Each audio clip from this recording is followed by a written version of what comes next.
É hoje o nosso convidado Carlos Alberto, presidente do Conselho de Administração do Centro Hospitalar do Tâmega e Sousa, distinguido com o primeiro Prémio Nacional de Excelência entre os hospitais de média dimensão. Uma avaliação feita desde a demora média de atendimento até às complicações e índices de mortalidade.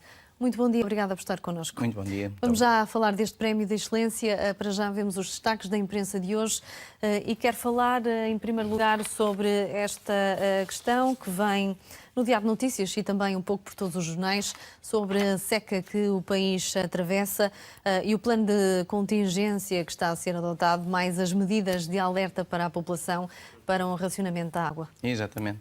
Eu queria começar por deixar uma nota de satisfação pelo facto de estar aqui no Dia Mundial da TV, que é um dia particularmente feliz para vocês e, portanto, eu queria deixar aqui essa nota. Relativamente à seca, é um flagelo a que temos que nos ir habituando cada vez mais. Está a atingir proporções, de facto, muito para além daquilo que muitas vezes se poderia imaginar. A seca tem fugido, a seca e eu diria, em geral, o clima, tem fugido da discussão política, assim como também a demografia. São dois temas que os políticos têm que se começar a habituar a falar cada vez mais, mas concretamente aqui a questão da seca atingiu, de facto, nos últimos tempos, proporções que, penso, muita gente não imaginaria. A pouca chuva de há umas semanas atrás serviu só para um dia de consumo e, portanto, se não houver chuva intensa nos próximos meses, muito provavelmente vamos ter problemas mais sérios que podem inclusive conduzir ao racionamento de água, tal como ontem foi referido pelos governantes. Eu pessoalmente não estava a imaginar possível que se estivéssemos a fazer transferência de água de umas barragens para as outras, como está a acontecer na zona de Viseu neste momento, em que 100 caminhões por dia passam a vida na rua a transportar água de um lado para o outro, de forma a dar satisfação às necessidades das populações. É um problema, de facto, muito sério e que tem que fazer parte cada vez mais do discurso e das intervenções e da preocupação dos políticos. E tem que se mudar hábitos culturais. Os portugueses não estão habituados a este tipo de situação no país. Ao nível da poupança da água e mesmo a nível internacional começa já a haver, em vários países, a preocupação da utilização da água do mar, com dessalinização, construção de empresas que tratam desse tema, não é? Portanto, é uma preocupação que deve fazer parte das nossas abordagens cada vez mais. Falando sobre o futuro, é também importante a educação e aquilo que está a ser feito para melhorar esta área. No Jornal de Notícias vemos um dossiê sobre a educação que refere que está a ser tratada como prioridade e é precisamente isso que quer sublinhar, a importância para o futuro do país da aposta na educação e ciência. Exatamente. Há aqui uma referência de projetos que a CCDRN, no âmbito do programa o Novo Norte, em que a qualificação de novos espaços educativos, pré-escolar e do ensino básico fazem, digamos, o centro da abordagem. Hoje temos aqui 3 situações, uma delas do Centro Escolar de Santa Marinha do Zezer, com capacidade para 240 alunos do primeiro ciclo, que visou combater o abandono escolar e a pobreza no Tâmega e Sousa, uma zona onde eu tenho particular interesse pelo facto do hospital estar lá localizado. Depois temos também outra área de grande visibilidade e de grande desenvolvimento nos últimos tempos, a Digital Games Lab do Instituto Politécnico do Cávado e do Alto Ave, onde uma área muito importante do ponto de vista da engenharia, da tecnologia em que a juventude tem, de facto, uma importância muito grande, também em grande desenvolvimento.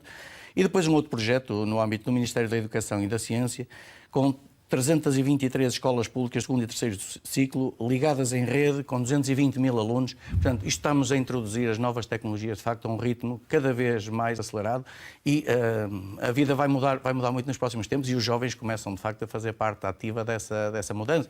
E o país que se vira para a educação como uma prioridade é um país que certamente nos dará melhores condições no futuro. Na atualidade internacional destacamos a Alemanha, isto porque a fotografia de Angela Merkel, a chanceler alemã, vem em muitas capas dos jornais de hoje. E isto porquê? Porque falharam as negociações para a formação de um governo. É verdade. Outra situação que era inimaginável, provavelmente há uns tempos atrás, e os alemães não estão de todo habituados a esta situação. Os alemães estão muito habituados à previsibilidade, às coisas que estão bem programadas e bem definidas, e o resultado das eleições, que não deu maioria absoluta a nenhum partido e obrigou, porque Martin Schulz recusou a coligação tal qual ela estava no passado, obrigou a novas configurações, a tal coligação jamaica, que de facto não conseguiram resultar bem em termos das negociações, porque os programas não são compatíveis.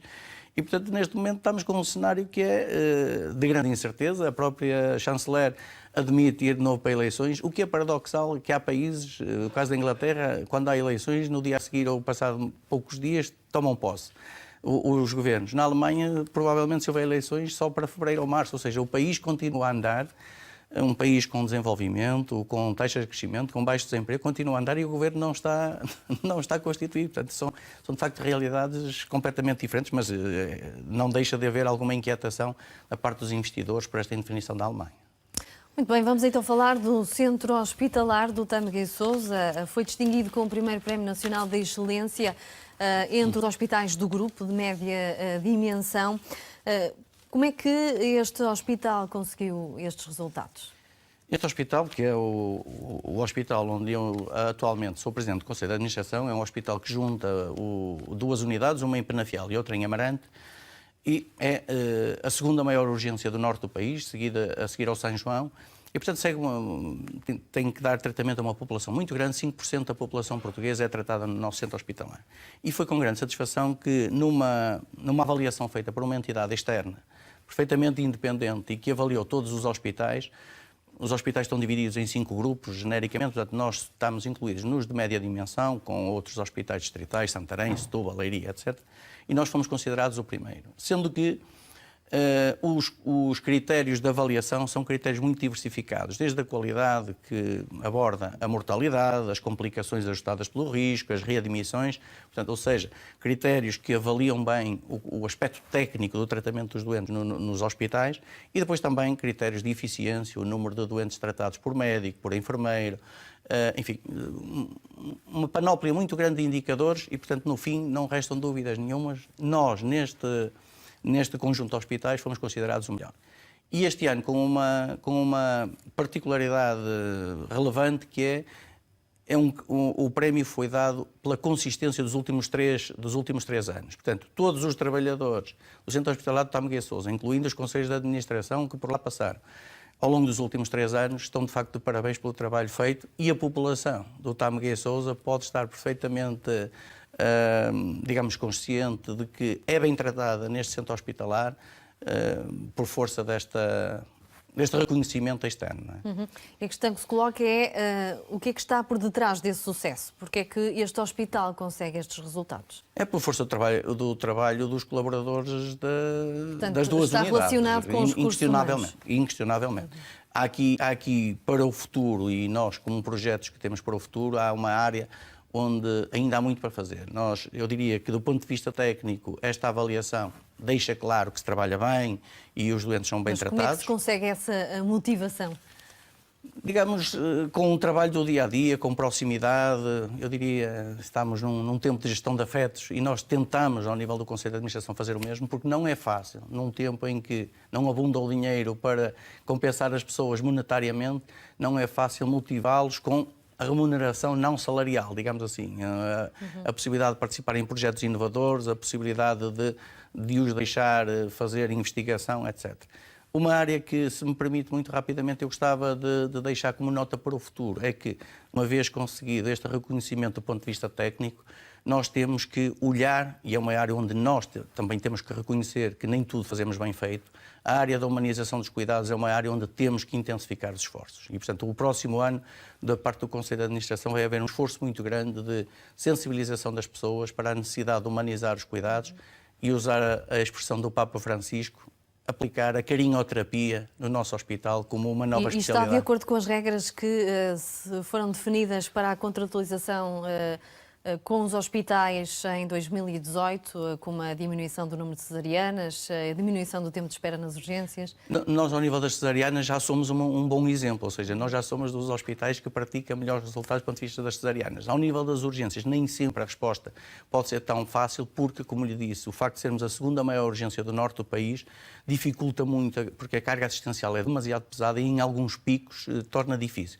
No entanto, justamente para combater isso, nós tivemos a preocupação de preparar esse pico da gripe, supostamente virá em breve, antecipadamente. E com isso já fizemos protocolos com a Santa Casa de Misericórdia de Amarante, de Felgueiras, de Marco Canaveses e de Paredes, para nos disponibilizarem algumas camas que permitam alocar doentes que disso necessitem, assim como colocar 5 camas adicionais junto à urgência do Hospital de Amarante, para estarmos mais bem preparados para a urgência, que é de facto das nossas grandes preocupações, e tendo em conta que somos a segunda maior urgência do norte do país, a situação às vezes é difícil e há picos em que temos que lidar com isto com muita energia.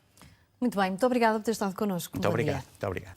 Esta hora fechamos a emissão para quem nos vê a partir da RTP Internacional. Por cá voltamos já a seguir um curto intervalo. Até já.